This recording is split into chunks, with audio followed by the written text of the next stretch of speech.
আঙ্গুল তুলে বলতে লাগলেন, কিরে, তোরা এই কাজে জড়াস না, তাহলে তোদের অবস্থাও করিমের মতো হবে। এই কথা শুনে আমি অবাক হয়ে যাই আর দৌড়ে গিয়ে লোকটাকে জিজ্ঞেস করি, করিম? করিম ভাইকে কিভাবে চেনেন আপনি? কে আপনি? করিম এখন কোথায়? বলেন, আমাকে বলেন। আমার পাগলামি দেখে হুজুর পেছন থেকে আমাকে ধরে বলেন, আওয়াল, শান্ত হও, আমাদের ধোঁকা দিচ্ছে ও, আমাদের কাজ করতে হবে, শুরু করি চলো। এরপর আমরা বিসমিল্লাহ বলে আল্লাহর কালামের আয়াত উচ্চারণ করতে লাগলাম আর সেই ব্যক্তির গায়ে ফুঁ দিতে লাগলাম। এরপর আমরা রুমের চারপাশে আগরবাতির ধোঁয়া দিতে লাগলাম আর একটা দড়ি নিয়ে সেটিতে আয়াত পড়ে ফুঁ দিয়ে গিট বাঁধতে লাগলাম। আমরা যতবার গিট দিচ্ছিলাম ততবারই সেই ব্যক্তি ব্যথায় চিৎকার করে উঠছিল। এরপর এক পর্যায়ে সে রুমের কোনো এক কোণে তাকিয়ে একাধিক মহিলা কণ্ঠে বলতে লাগলো, সাহায্য করো, আমাকে বাঁচাও, সাহায্য করো, আমাকে বাঁচাও। রুমের এক কোণে তার তাকানো দেখে আমরাও সেদিকে তাকাই, কিন্তু কাউকে দেখতে পাই না। এরপর সেই ব্যক্তি হাত পায়ের বাঁধন ছিঁড়ে আসগর হুজুরের ওপর এসে লাফ দেন আর ওনার গলা টিপে ধরেন।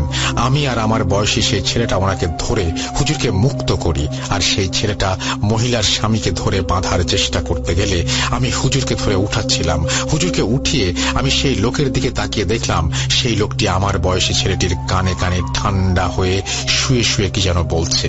আমি আর হুজুর এই দেখে জলদি লোকটিকে বেঁধে ফেলি আর সেই ছেলেটিকে আমি টান দিয়ে আমার সামনে এনে বলি, কি বলছে শয়তান আপনাকে? বলুন আমাকে, আমার ভাইকে নিয়ে কিছু বলছে, বলুন। সেই ছেলেটি আমার দিকে ফ্যাল ফ্যাল করে তাকিয়েছিল, কিন্তু কিছু বলল না। তখন হুজুর আমাকে ধমক দিয়ে বলল, আওয়াল, তুমি এখানে চিকিৎসা করতে এসেছো নাকি তোমার ভাইকে খুঁজতে? বের হও সবাই ঘর থেকে, বের হয়ে যাও সবাই।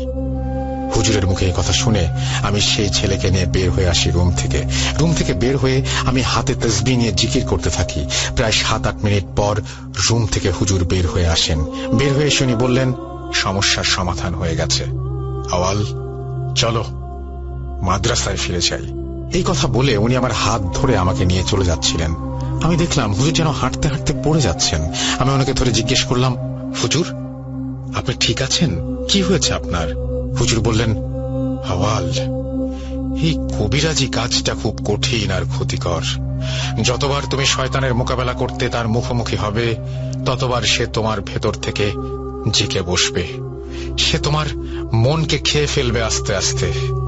আমার বয়স হচ্ছে, এই চাপ আমি আর নিতে পারছি না, শরীরটা খারাপ লাগছে বাবা।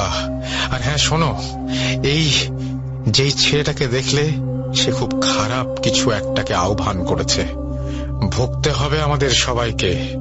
সাবধান, তুমি ওই ছেলের থেকে দূরে থাকবে আর পারলে এই কাজটাও ছেড়ে দাও।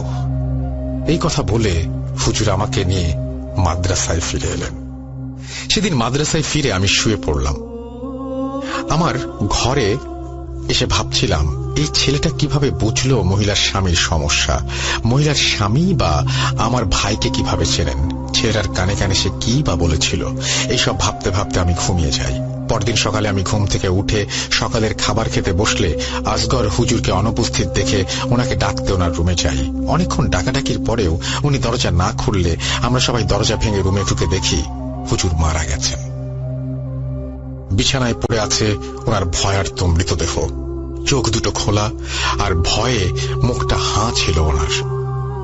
আমরা ওনার চোখ বন্ধ করে দিয়ে মসজিদে ঘোষণা দিয়ে ওনার জানাজা পড়িয়ে ওনার দাফন কাজ সম্পন্ন করি। আমি হুজুরের দাফন শেষে নিজেকে অনেক একা ভাবতে থাকি, কাঁদছিলাম বসে বসে।